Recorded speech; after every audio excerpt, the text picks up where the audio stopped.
nessa mensagem de hoje, porque é um tema muito conhecido, quer dizer, teoricamente conhecido.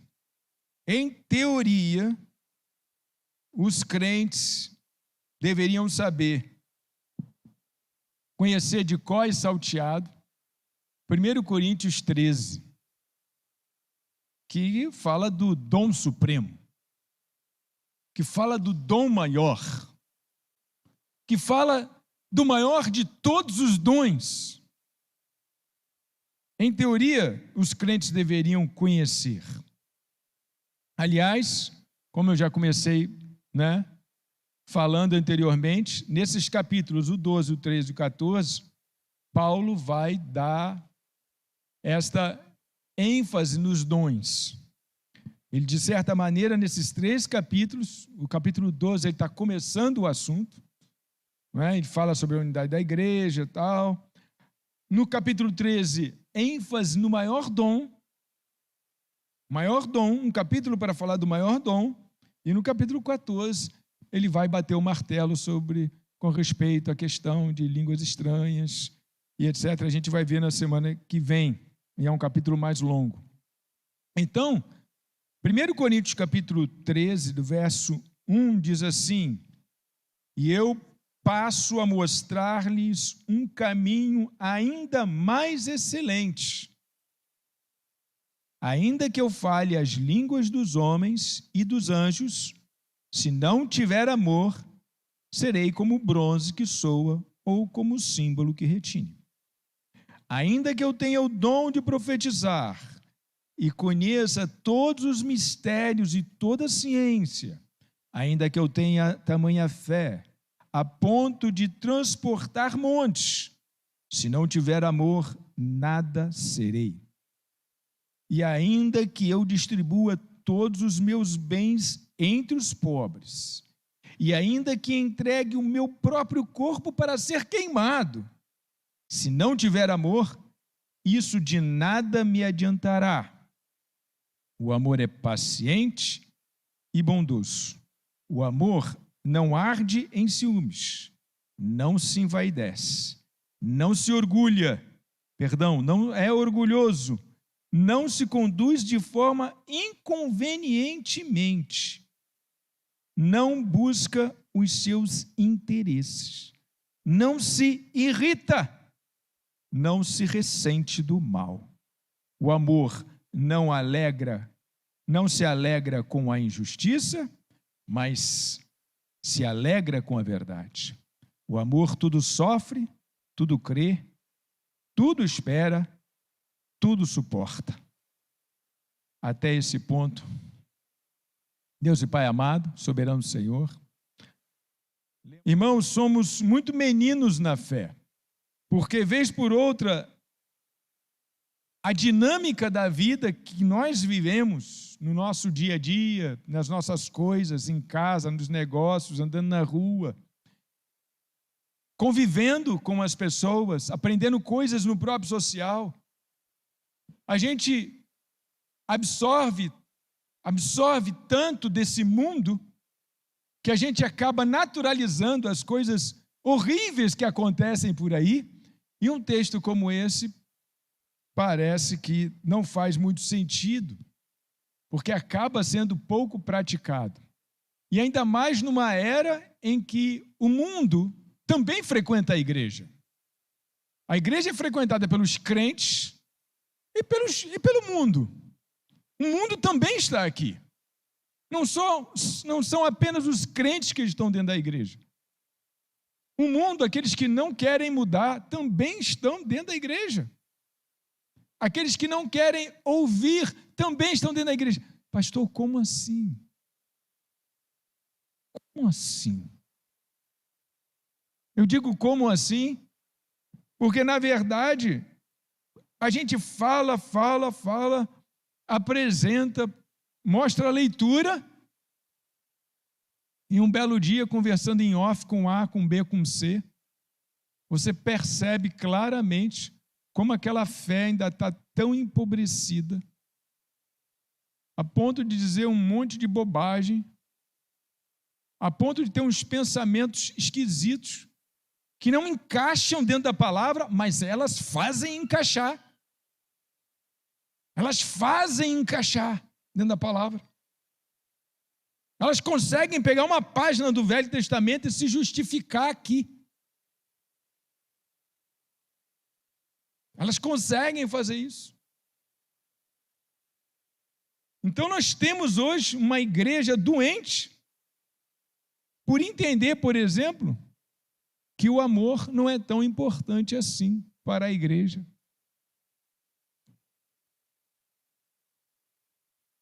E eu vi uma postagem de um crente, vou falar porque isso já tem bastante tempo, né? E a pessoa, eu já verifiquei, ela nem está aqui. Então eu posso falar. Eu vi uma postagem de um crente, não vem com esse negócio de mimimi de amor, não. Eu falei, meu Deus. Amor. 1 Coríntios 13 virou mimimi. Virou mimimi. O capítulo do mimimi. 1 Coríntios 13. Falei, Jesus, essa pessoa está dentro da igreja, essa pessoa escuta a pregação, essa pessoa, em teoria, lê a Bíblia. Mas como ela pode dizer uma coisa dessa na rede social? Não tem. O tamanho do empobrecimento de uma fé dessa. Uma fé empobrecida, uma fé inflexível. Chamar amor de mimimi. Porque ainda que eu fale a língua dos anjos, dos homens e dos anjos, Paulo considerou, gente, ele não sabe se existe ou não uma língua de anjo, ele não sabe se anjo fala em hebraico ou em que língua fala.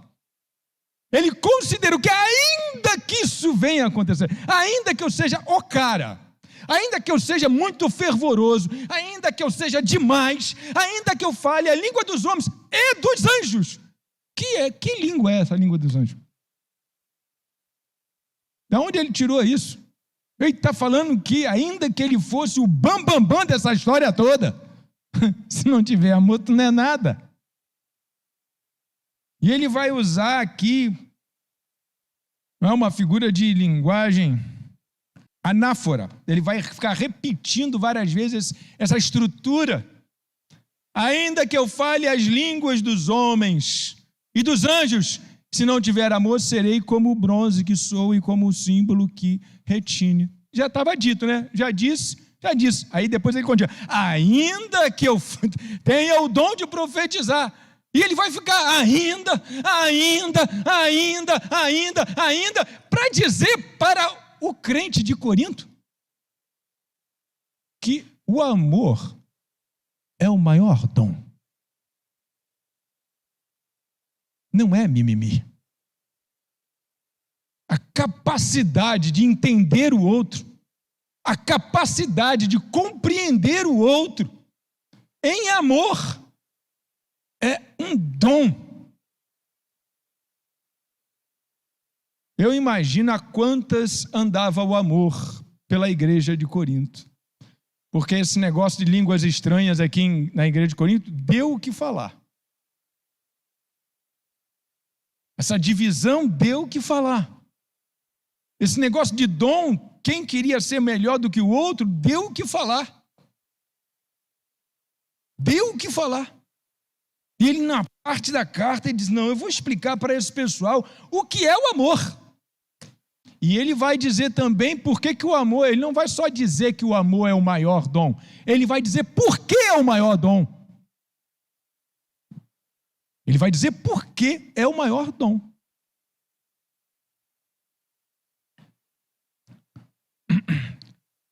Verso 8. O amor jamais acaba. Havendo profecias, desaparecerão. Quer dizer, quem fala em nome de Deus vai desaparecer. Havendo línguas, cessarão.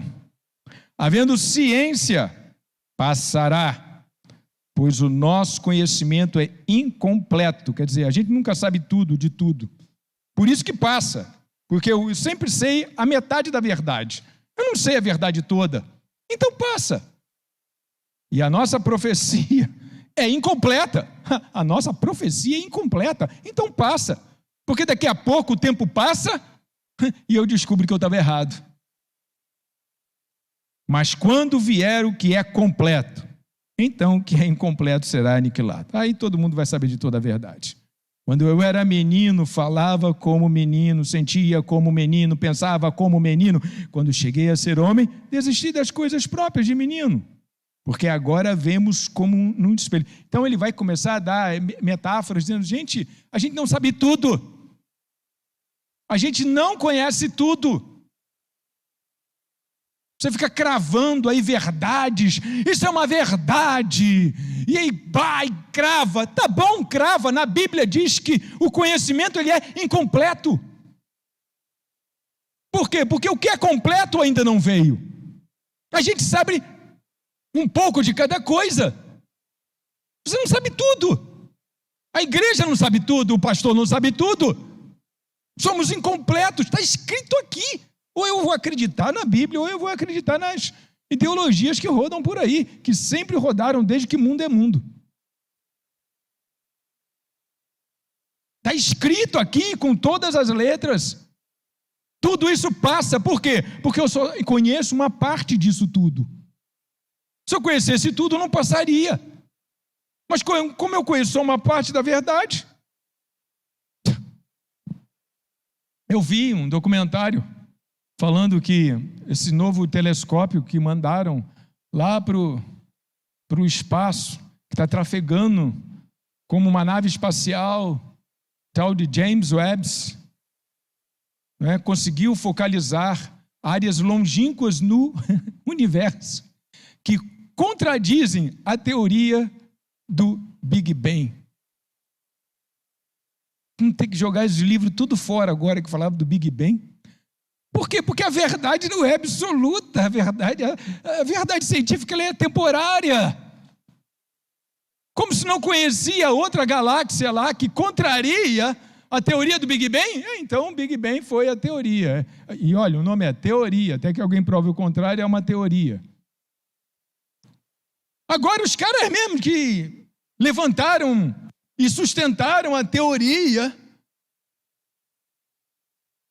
fazem um telescópio que mostram que não pode ter sido assim. Agora eles vão ficar perdidos por mais 1000 anos até levantar uma nova teoria de como foi. Porque, olha, o James Webb agora mostra galáxias que não têm a mesma conformação da que a gente conhece aqui. Elas não podem ter saído de uma grande explosão. Aquele pedaço ali do universo não pode ter saído de uma grande explosão, porque não tem as características que nós encontramos aqui. Então a teoria do Big Bang está sendo desconstruída, vai ser agora nos próximos 10 anos desconstruída por causa de fotos de um telescópio James Webb. Sabe-se lá Deus agora o que vão ensinar para as crianças na escola. A gente aqui vai continuar ensinando o mesmo que a gente está ensinando desde o início, porque é muito melhor ensinar assim, porque se é pela fé, não tem como desconstruir nada. Não estamos interessados em desconstruir nada. Cremos, simplesmente. Resolvemos crer na palavra do Senhor. Ela faz sentido para a gente. Ela faz sentido para nós. E não há como algo fazer sentido pela metade, né? Não, o Gênesis faz sentido, mas esse capítulo aqui, peraí, nós estamos numa vidinha muito selvagem aqui. Nós vamos ser engolidos. Irmãos, a Bíblia diz que o amor é o dom maior, porque tudo que você encontra nessa vida passa. Tudo é passageiro. O amor permanece. O amor, ele é eterno. O amor, ele nunca acaba. É por isso. Por que o dom maior? Eu tenho um dom de línguas. Cuidado, vai acabar. Eu tenho o dom de profetizar. Eu falo em nome de Deus. Cuidado, vai acabar. Eu tenho o dom de cura divina. Cuidado, vai acabar. Vai acabar. Paulo disse que isso tudo vai acabar, isso tudo perece, isso tudo está sujeito ao tempo. O amor, o amor jamais acaba. Por isso ele é o dom top. Top, dom top. Se estivéssemos fazendo aqui um festival, íamos chegar, primeiro lugar, e até o primeiro lugar, e agora, sabe aquele que é o top, o ao concurso, que não compete com ninguém, ele viria no lugar de número 0. Muitos anos atrás tinha um programa na Globo, chamava-se Globo de Ouro. Quem viu o Globo de Ouro? Deixa eu ver quem é da minha geração. Olha, quantas pessoas viram o Globo de Ouro? O Globo de Ouro falava da 10ª música mais votada, a 9ª música mais votada, a 8ª, a primeira música mais votada. E depois da primeira música, cantava o Roberto Carlos.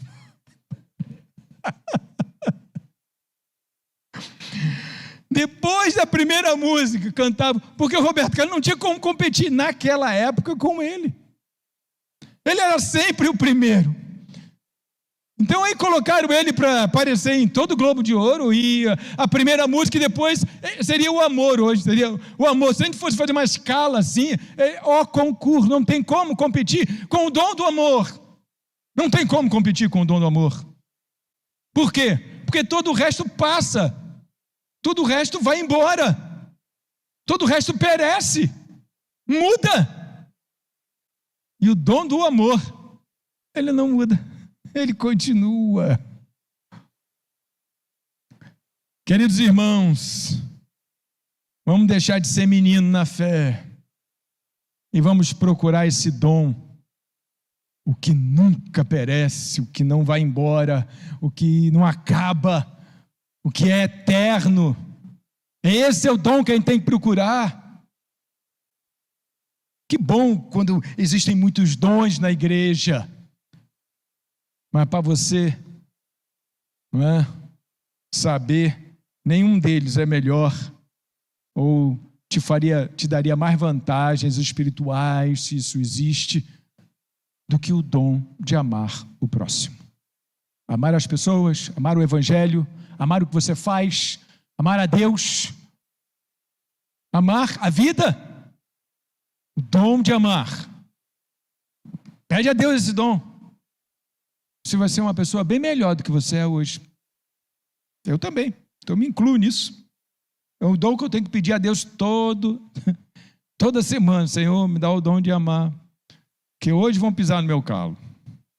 Me dá o dom de amar, porque hoje eu vou estar numa situação, né? A gente convive com seres humanos, gente, é uma coisa drástica. A gente convive com seres humanos. Seres humanos estão sempre cometendo seus erros. Se eu não tiver o dom do amor, eu vou ser uma ilha. Eu vou ter que me isolar. Eu não vou ser feliz. Eu não vou ser feliz. Para você se dar bem no social, com as pessoas, você precisa ser uma pessoa flexível. Porque igual a você, não existe ninguém. Não existe ninguém igual a mim, não existe ninguém. Eu tenho minhas questões, tenho minhas coisas, tenho a minha forma de falar, minha forma de compreender a vida. É só minha. O meu vizinho tem outra. Meu vizinho tem outra, provavelmente muito diferente da minha. Só o dom de amor une a gente. Que no momento em que eu amo, eu paro de criticar o outro. No momento que eu amo, eu paro de falar mal do outro. Porque eu compreendo que ele tem lá as razões dele para pensar diferente de mim. Ele tem a razão dele para pensar diferente de mim.